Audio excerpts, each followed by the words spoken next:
Bom dia e bem-vindos a mais um Mercados em Ação do Jornal Económico. No programa de hoje vamos tentar antecipar o que vai sair dos encontros cruciais do BCE e da Fed que vão ter lugar esta semana. Vamos também olhar para os resultados em Wall Street, o rescaldo da OPA sobre a EDP Brasil e a guerra Musk versus Zuckerberg, entre outros temas. Como sempre, vamos ter os números e os gráficos do Marco Silva. O nosso convidado de hoje é Pedro Assunção, Chief Investment Officer da Forst. Pedro, bem-vindo de volta. Obrigado. Pedro, começando aqui pela zona euro, temos tido uma Christine Lagarde bastante hawkish nas últimas semanas, já prometeu uma nova subida. Entretanto, os economistas consultados pela Reuters são unânimes em prever esta nova subida de 25 pontos em julho e mais de 50% prevêem já uma nova subida em setembro. Isto é uma revisão em alta, uma forte revisão em alta, aliás, face ao inquérito anterior. Já a maioria dos inquiridos não vê cortes de juros antes do final do primeiro trimestre de 2024. Como é que olhas aqui para a próxima reunião do BCE? O que é que poderá sair desta reunião? Serão 25 pontos base? Será que os Falcões ganharão aqui uma margem para um aumento maior? Parece que está de fora aqui uma pausa ou algo semelhante. O que é que esperas deste encontro? Para este encontro de julho, eu acho que não vai haver grande surpresa e vamos ter um aumento de 0,25 quase seguramente. Seria mesmo uma enorme surpresa se esse aumento não fosse anunciado e também seria uma enorme surpresa se o ritmo aumentasse outra vez para 0,5. Portanto, eu acho que o BCE vai fazer aquilo que mais ou menos pré-anunciou na última reunião e subir 0,25.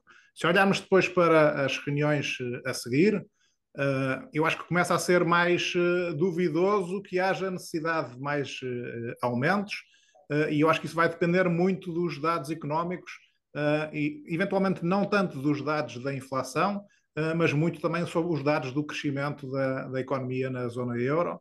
E, portanto, se começar a haver mais provas de abrandamento desse ritmo de crescimento na zona euro, eventualmente o Banco Central Europeu pode pausar durante a reunião de setembro, continuar sempre com a porta aberta para novos aumentos de taxas, que eu acho que isso é o cenário mais provável, não é? Não fecharem a porta a novos aumentos de taxas, que é para não criarem uma pressão inflacionista maior, mas continuar sempre com essa possibilidade em aberto de subir taxas e continuar a controlar a economia consoante os dados. Mesmo assim, eu diria que neste momento parece mais provável que haja um aumento em julho e outro em setembro do que haja um aumento em julho e uma pausa em setembro. Só digo é que essa pausa é possível se de facto a economia começar a mostrar alguns sinais de abrandamento. Pedro, e como é que os membros vão acertar aqui a agulha da retórica, que aliás ainda hoje na Bloomberg estava um artigo sobre isso. O principal desafio neste momento dos membros é que mensagem é que vão transmitir ao mercado. Não será muito fácil atingir aqui o balanço, tal e qual como a Fed ocasionalmente também conseguiu. O que é que achas que eles teriam que indicar para que todos, entre aspas, ficassem satisfeitos? Eu acho que é impossível ficarem todos satisfeitos. Acho que é sempre uma luta muito forte, mesmo dentro do próprio Banco Central Europeu e entre os seus membros, entre elementos mais hawkish e elementos mais dovish. Portanto, isso vai continuar. Não acho que estejamos no ponto em que já estejamos prestes a ter algum tipo de consenso. Não é? Portanto, essa luta vai sempre continuar. Eu acho que a mensagem, como eu estava a dizer há bocado, vai ser sempre no sentido de ainda não terminamos. Okay? Estamos mais próximos de terminar, mas ainda não terminamos. E o dia em que disserem que terminaram é muito possivelmente a véspera de começarem a cortar taxas. Portanto, a gestão das expectativas neste momento parece-me que é sobretudo de manter sempre o mercado sob pressão e a contar com taxas de juros mais altas ou com taxas de juros altas durante bastante tempo. Portanto, isso acho que não vai mudar de todo. Aquilo que pode eventualmente mudar e que também aconteceu um pouco no Fed foi reforçarem que começam a haver progressos no combate à inflação, na descida da taxa de inflação, e isso lhes dar algum espaço para dizer podemos gerir isto de uma forma mais flexível, porque já estamos a começar a ver avanços no combate à inflação, e isso dá-nos alguma margem de manobra, sendo que essa margem de manobra continua sempre a ser relativamente limitada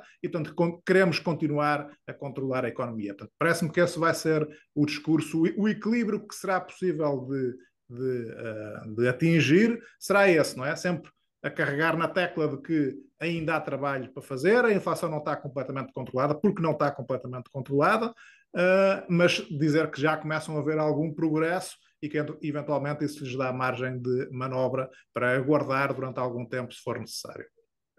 Pedro, aqui nas últimas semanas temos assistido em Portugal, também temos alguns exemplos de outros países como Itália, aqui em que o aumento das taxas de juros tem chegado ao debate político, do que tenho visto, pelo menos em Itália e em Portugal, tem acontecido. Achas que estes recados internos, ontem tivemos o PSD no Parlamento a mandar um recado ao Centeno, a dizer que o Centeno votava a favor dos aumentos, já vimos o António Costa também a dizer que a Cristina Lagarde fazia uma leitura errada das expressões inflacionistas. Achas que isto chega ao seio do BCE, estas expressões políticas, estes comentários políticos, para que haja aqui um aumento? E se de alguma forma isto poderá ter alguma influência ou não?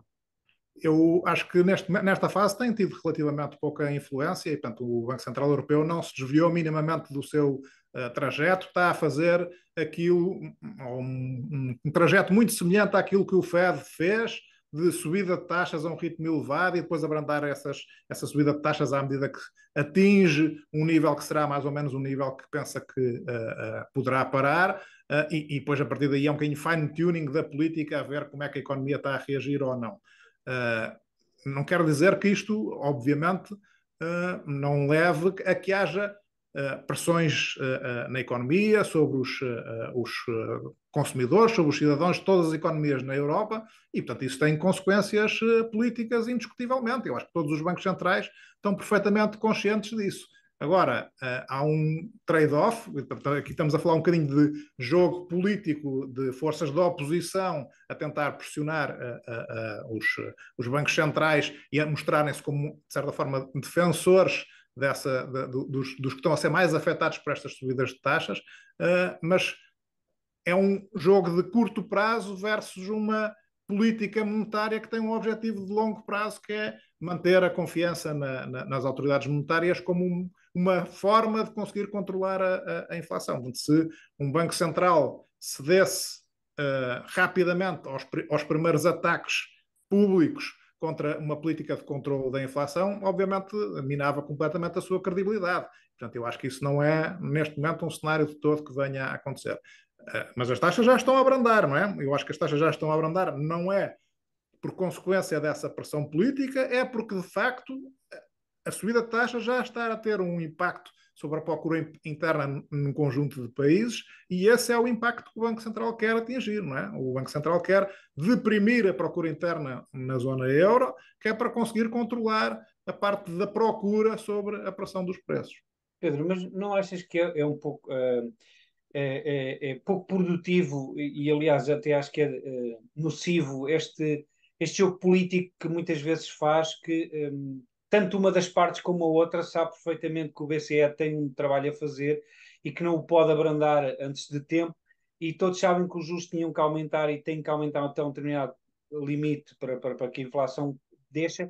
E o que é certo é que este jogo de eu sou melhor para os consumidores do que tu cria aqui alguma desinformação e eventualmente expectativas que o cenário possa mudar no curto prazo, o que não irá acontecer, e isto não joga muito a favor da literacia. Não achas que deveria haver aqui um pouco mais de concordância entre os principais partidos a dar alguma literacia aos cidadãos para depois não se cometerem erros de gestão e de investimento, não é? Acho que sim, acho que tens toda a razão. Essa é um bocadinho populista toda esta demagogia em torno do tema das taxas de juros, mas acho que também é completamente ilusório acreditar que isto vai mudar alguma vez, não é? Portanto, os partidos estão a fazer o seu papel, tentar cativar os seus eleitores, e isso acontece de qualquer um dos lados da bancada.